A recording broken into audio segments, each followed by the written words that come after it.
kitty cats, validation word, particles. Shangri-La, particles. Hi. I don't know why I'm back here. I don't know what you want from me. I don't have any, secret plans to release a germ into the water system or, anthrax some kid. I'm a basic person. You wanna know how I'm feeling? Terrible. Wanna know how my week was? Terrible. Wanna know the state of my world? Terrible. Terrible, terrible, terrible. I'm actually writing a song about this whole shirky week. It's called Misdemeanor. M-I-S-S space demeanor. It's about Lila, if you couldn't guess from my mood, and the title. And it's a great title because it's about her demeanor, which is terror confusing and easy to miss, if you ask me. Which you didn't because you're a bot with no feelings, or thoughts, or flesh, or soul, or... Why the fuck am I even talking to you anymore about anything, you fucking hunk of useless metal who decides if I've progressed enough to get out of here? Marco said when he was doing his counseling, he had to come back 8 times before you finally let him go. And he said he didn't even know what made you think he was suddenly cured. I asked him about it last night because I was totally brimmed that I had to come back today after such a shirky week. And he said he just talked, and it got pretty sub-Q, and then one day you were just like, student has completed counseling. But I made up with Jackie last week, so why do I still have to come here? Do you want to know what happened to me this week? How the world hath conspired against me? Okay, so, where did I leave off last week? Everything was, totally lifted with Lila. I feel more officially in love or whatever, and she seemed to really like me too. I mean, I was Tara in love with her. Picturing serving her and carrying her on a bed I made out of a tree, if you remember. I don't think she was thinking the same things as me.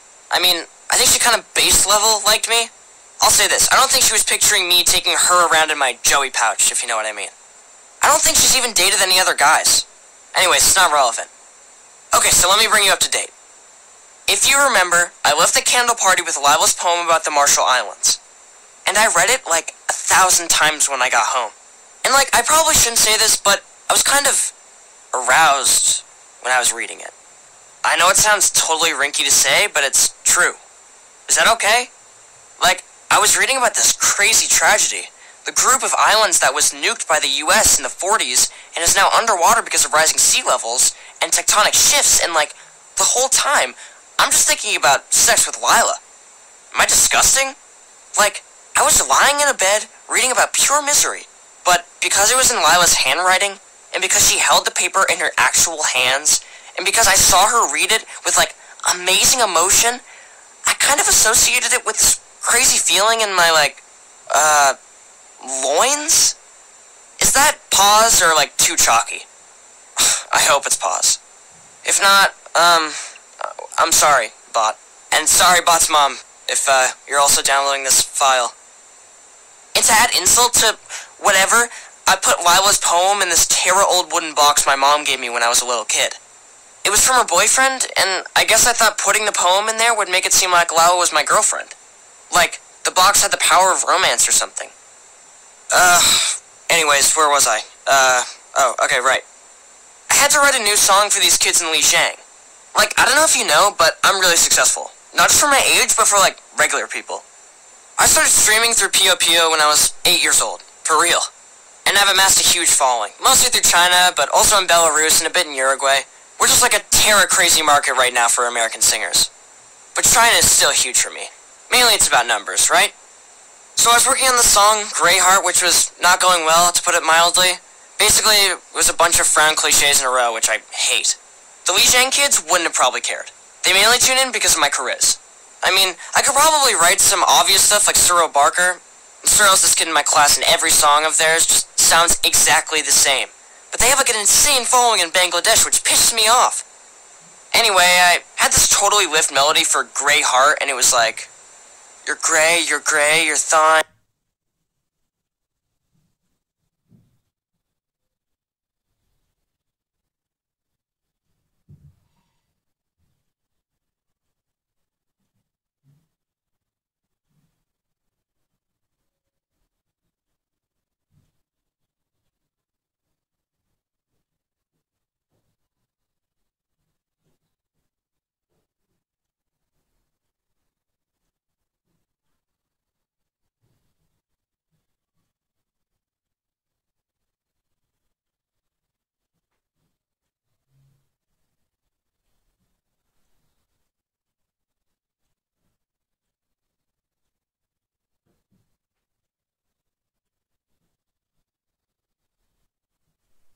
flying out. You're sweet until you're sauerkraut. Complete and utter chalk, right? I mean, you have this overwrought cliche of the gray heart, which is like, please welcome to the stage, Cyril Barker, you know? So you can imagine what I did. I opened the wooden box, and I took out Lila's poem, which I had basically memorized from reading 1,000 times in a state of sexual bliss, essentially. And then started putting it to the same melody. And it was 1592, so thanks for playing. And it was 1886, so thanks for playing. It was Terra Lift. It was original and passionate and totally different from my usual stuff, which is about love and which usually translates pretty well to Asia and especially to Eastern Europe, where they eat that shit up. But the best part of the whole thing was that I thought that Lila would be happy hearing the song. I know it's like terror personal to bring up sex again, but I was thinking that Lila would think like unconsciously that her words mixed with my music was kind of like sex, you know? Is that gross? The meshing of the two separate things? You or Breeze? But even if she didn't explicitly think mesh with Ziggy, it would be like introducing intimacy to the proceedings. Like it would make our relationship this new pause thing. She would see how much I loved her poem, and she would see that we're like collaborators. Like she already loves my music. I told you she gleamed Particles of You, so I figured she would gleam this one too, you know? And with Lila's lyrics and my melody, the song just soared, you know? It was like actually a Terra melody song. It's like we were a team, but she didn't even know it yet. And when it was time to string to Li Zhang, I actually got a little paused. Because it was like, I don't know how this is gonna play. Like, I know my audience, and I know what they love, and it's not scary political shit, you know? They don't come to me for that. It'd be like going to Cyril Barker for something original. Sorry, Cyril. Sorry, Bot. I couldn't help it. Anyway, I don't want to keep you waiting, Bot. You're probably burning with anticipation like, what did the Li Zhang kids think of the song? Well, the Li Zhang kids gleamed the song. Like, completely. I got 575 up notes. That's the way they evaluate you. 200 is normal for me, which is good, so. And I even got extra credits, which usually doesn't happen until the end of the month. So I walked away from that one session with almost 25,000 credits, which translates into a lot of money even after state filing. And more than just making money, I feel like I had reached a new level, like professionally, you know? Because I know I have a gift, you know? Like, I'm Terra Lift at making money. I could probably find emerging markets to sing to until I'm like Terra old. Like right now I'm singing to tier 3 cities in China, but who knows what'll happen in 15 years. Like, I could be singing to Mozambique, or like somewhere completely random. That'd be so Lift. It'd be like, hey Mozambique, what's up? Anyway, you're probably thinking, wow, sounds like Ziggy's life is amazing. He's Terra talented, richer than most kids, except for the untalented Cyril Barker, and just made 25,000 credits in an hour. I'm a bot. My life is terrible, and I'll never get to sing or dance or go on a virtual bowl or anything. Ziggy is so lucky. Well, you're wrong, bot. My life totally chalks right now. Okay, so what happened after I basically conquered Li Zhang, like the second coming of Genghis Khan or whatever, was that I had to tell Lila about the song we had written, you know? And thinking about singing for Lila was even more exciting to me than 25,000 credits. Is that what love is supposed to do? Make you even more excited about life than money? Weird. And so I brought my guitar to lunch, where I knew I'd see Lila. And I asked her to walk back to where the gazebos are, behind the gate, where it's a little more muzz and where you're allowed to vape, you know? And I said, I just wrote this new song, Lila. I think it's pretty Lift. And Lila was funny. She was like, you're very modest, huh? And I was like, was Mick Jagger modest? Oh, Mick Jagger was this, like, posty singer that my Uncle Carl used to play for me. And so I started playing the song for her. And just as I got to the opening... Here, I actually got my guitar right here.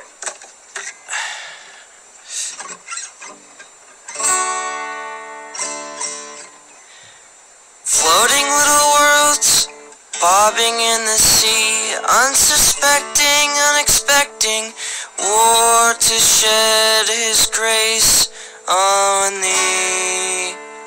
She literally had tears in her eyes. I'm not even kidding, like, after the first verse, she was gonna cry. And I didn't stop, I just sang through the whole song. Kind of looking at her, but also not, you know? Cause it's like terror weird to like stare at a person while you're singing a song from a poem they wrote about a world tragedy that you read on your bed in a state of pure sexual ecstasy. Yeah, that'd be a little weird. But Lila was staring at me, just totally on pause. Like, I could tell, Bot. I could tell that she was in love with me. Like, whatever doubts that she had about me before, whatever she thought about me punching Jackie or being arrogant or whatever totally melted. And when I caught her eyes, sorry to say this again, but I got I got aroused again. Not even in like a gross way, but like my body was telling me, you will have a baby with this person. But I just sang through it, and like I was kind of pressing against the bottom of the guitar the whole time because I was so aroused at the thought of Lila loving me and me loving her and everything just feeling so posty, you know? I should probably also say, even though this is kind of off topic, but like, having an erection against my guitar was also really helpful. Like, speaking as a musician, like, it kind of supported the guitar from below, if you can picture it. Okay, enough about the inner workings of my body, or outer workings, I guess. When I finished the song, Lila was literally in tears. Like, real tears on her cheeks. I mean, whatever she was feeling when she first read the poem at the candle party was total muzz compared to what she was feeling listening to my version of the poem. And she was also speechless. Like, just staring at me like, I will have a baby with this person. It was totally lift. Probably the best moment of my life. And I said the thing I had been planning on saying after I finished the song. Just terra casual, I said, music by Ziggy Katz, lyrics by Lila Strajewski. I know, when it came out of my mouth, it sounded a little chalkier than when I thought of it at home. Sometimes that happens. But Lila didn't mind. She was just so happy with me and that I cared about the Marshall Islands or whatever. And then I told her, you want to know the best part of that beautiful song? What? She said, like there was no possible answer to that question. So I told her, I played it for these kids in Lijiang, China, and they gave me 575 up notes, which will translate to like 25,000 credits before state filing. Yeah, I know it sounds terra-shirky, but at the time, I thought that she would think I was like a genius. Like, here's this guy who can not only write a lift song, but can also use it to make money. Not to mention, teach kids about the Marshall Islands or whatever. I thought she would like, fall even more in love with me because she would think that I'm not only a great artist, but also like a pause provider. Like, if we were to start a family, you know? Well, you probably guessed it, Bot. She was terror-brimmed at me. Her eyes narrowed and some residual tears squeezed out. Like her eyes were just getting rid of the happy tears to make room for angry ones, you know? And that just made it worse. I said, yeah, I was on a deadline for China, so I took your poem, threw a melody underneath it, and they gleamed it. And she was like, I'm really glad you were able to profit from the pain of others. And then I was totally confused, because I wasn't profiting from the pain of others. I mean, that's what art does. I mean, was Shakespeare profiting from the death of Julius Caesar? Was the New Testament profiting from the death of Jesus Christ? But Lila wasn't exactly seeing it the way I was. And apparently I made it even worse by saying, I thought we could split the money from the song. I mean, we'd split the net, not the gross. And then she got, like, terra offended. She was like, I don't want your blood money, Ziggy. So I was like, then you could donate it to the Marshall Islands. This way we all win. And she was like, there are no Marshall Islands anymore, you selfish asshole. So I was like, well, then give it to a relief fund for the surviving refugees or whatever. And I was starting to get brimmed myself, because it was just like my mom with the NESCON thing, where she didn't take the money for the shelter from that big corporation, you know? Like, fine, you don't like certain things in the world, but if they pay you, take the money and give it to something you do like. Like, instead of riding your high horse through a forest where a tree falls and no one hears it, oh, that's such a good lyric, take the money and, like, redirect it to something pause. Like, is that so hard to understand, Bot? Am I crazy? It seems terror-logical to me, but certain people in the world just don't get it. And then Lila stared at me straight in the eyes. Not like before, which was in a loving way, but she was staring through me. Or like, trying to sting my eyes with hers, you know? And she said, I thought you had integrity. So I was like, I do have that! Even though I didn't really know what she meant. I mean, I've heard the word before, but I didn't really know how it applied here. And so she said, you never do anything just because it's the right thing to do, Ziggy. You always have an angle.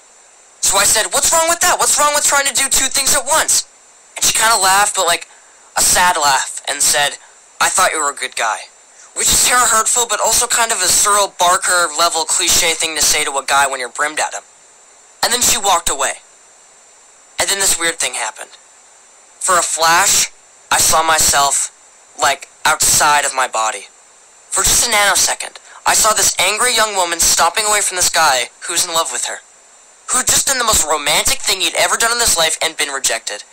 And I saw the situation from the outside. I saw the cliche of it, you know? I guess because I've written so many songs about breakups and how sad they are, even though I've never been broken up with, you know? And I saw my life as this cliche, this thing I had, like, turned into art so many times. And I pictured the guy, me, crying, sobbing for the first time, knowing what true heartbreak or whatever feels like. His flickering life slipping between his fingers or whatever. I'd probably come up with a better metaphor if I had some more time. And then the image, like, zoomed back into me, and I was back inside my own head, seeing the world through my eyes again. And that's when it got tarot weird, because I wasn't sobbing, I wasn't even sad. And I'm sure you're, like, really surprised, like, the love of my life just dumped me. And not just the love of my life, but the person who, 2 minutes before, my body was, like, convincing me to have a baby with. So, you'd think I'd be a little sad, right? But no. I was just brimmed. Or, like, more than brimmed. Furious. Like, actually completely furious. Yeah. Because I'm not just brimmed at Lila. It's just like, I'm sick of being told that I'm not a good person, you know? Like, I grew up with a mother who's, like, terror-righteous about everything, and I'm sick of being criticized for things that aren't bad. Like, it's not bad that I want to make money. I'm sorry if that pisses you off, Mom. I mean, Lila, or, like, Mom and Lila. Sorry that I don't automatically think to give money to a Marshall Island relief fund or, like, a trauma shelter. Sorry my money isn't pure enough for you. I'm sure the money you have is perfectly clean. Never having been involved in the world bit economy and never passed through the hands of someone doing something that wasn't perfectly in line with your precious Marsha value system. Sorry I don't have the integrity you do. But it's people like me who actually make things happen. Like, if I wanted to, I could have used the money for my Belarus fans to pay for the Marshall Islands to have a geoseismograph so they would know to get off the islands in time. But oh no, my mom would probably say that seismograph has rare earths that are mined in the Congo. Let's not give it to the Marshall Islands. It's better that they sink in the sea and everyone dies. And Lila would be like, yes, great idea, Rachel. Let's not ever actually help anyone because it might be with the money that was, at one point, involved with something we don't completely love. Ah! I'm so brimmed right now. Sorry, Bot. It's like I can never do anything right. Do you know what that feels like? And I can't tell anyone about it because everyone thinks my mother is, like, a total saint. And, like, yeah, she is, like, kind of. And that's what makes it, like, chalk so much. Yeah, like, she does save people's lives every day. But, like, the more she saves strangers, the more tough she is on me. It's like helping strangers allows her to hurt me. Or something. Does that make sense? You know, when my mom was in college, her boyfriend died. Seriously. Like, no one knows about this. I mean, my dad does, obviously, but my mom never talks about it. I think that's probably why she's such an unfun, neg-energy person. I mean, if Lila died, I'd probably be totally brimmed forever, too, and ruin my kid's life. But it's not just me. She's even ruined my dad's already chalky life. Probably because she misses her boyfriend and resents my dad, you know? Like, her boyfriend, the one who died, I mean, was probably this lift guy who would have made a great father to me and a great husband to her. And now she sees my loser dad every day and is just, like, reminded, like, by his face of how her lift boyfriend died when he was 19 and how her life could have been so much better. And so she's like, turned my dad into this loser. You know what he does for a job now? Did I tell you this already? Almost every night he performs these shirky little one-man comedy skits in the activity room in my mom's trauma shelter. And it's like this rinky little room where maybe, if he's, like, lucky, 3 or 4 people show up to watch him. But he just stands there on stage telling his little jokes, which are, like, not funny at all. And, like, I want to be Terra famous. Like, I deserve it. My music deserves it. But how am I going to do that when my role model tells frown jokes for 3 people in a trauma shelter activity room? Oh yeah, that's how all the great stars began their illustrious careers. And if I do anything that even remotely appears successful, I know she's going to make me feel bad about it. Like, when I got my first credits from Pio Pio, she didn't even say congratulations. She was just, like, rattling at me that I spent all my time playing to kids online instead of playing for the people in her shelter. And it's like, why would I even go down to a rinky little activity room and play for 3 people who probably wouldn't even appreciate my music? I was like, Cyril Barker's parents literally built a studio in their house and Cyril doesn't even write anything lift. And my mother just makes me feel awful because I have a great head for business. She's, like, disgusted with my entire world outlook, you know? Do you know what it's like to be raised by someone who's offended by your very existence? This is why I never play her my music, never tell her about money I make, and never, ever tell her about anyone I like. Because I can hear her voice yelling at me for everything lift I do in this world. Like, punishing me before I even think of a crime, you know? And I hate it so much. What? Oh, it's you. End of session. Return Tuesday, noon. Alright, I guess I'll just get out of here then. Hey, can I play you my song? Is that weird? I mean, I can't play for anyone else, and I think it came out really lift. Is that okay? It'll just be a minute. Okay. Floating little worlds, bobbing in the sea, unsuspecting, unexpecting, war to shed his grace on thee. So it's 1592 when the Spaniards start to run, like Pamplona bulls and China shops and colonialism fun. And they seashell out their diseases, which they share with impunity, though they keep some for themselves along with humoral immunity. And it was 1592, so thanks for playing. And it was German New Guinea, the age-old story. And I'll give you the skinny, but it's deliberately gory, enslaving their people for some Copacabana, until 1919 when they made way for Japan. And it was 1592, so thanks for playing. It was 1886, so thanks for playing. It was 1919, so thanks for staying. For the Japanese mandate of the whole South Pacific, and some enchanted bullshit if you wanna get specific. You'll learn our language, you'll eat our food, you'll get no domo arigato, but you didn't think we're rude. And it was 1592, so thanks for playing. It was 1886, so thanks for playing. It was 1919, so thanks for playing. And now it's 1954, so thanks for staying. For the powerful US, more like us versus them. We'll drop a kilo on your foxtrot, you're a pig stuck in the pen. We've worn out your bikini, we've capped you at the knees, leave you praying for the Spanish for a deadly disease. And it was 1592, so thanks for playing. It was 1886, so thanks for playing. It was 1919, so thanks for playing. It's 1954, so thanks for playing. And now it's 2032, so thanks for playing. It's 2032, so thanks for playing. Yeah, it's 2032, so thanks for playing. So that's it. Pretty lift, huh? Alright, see you Tuesday, bot. Ziggy Cats, sign out, Particles.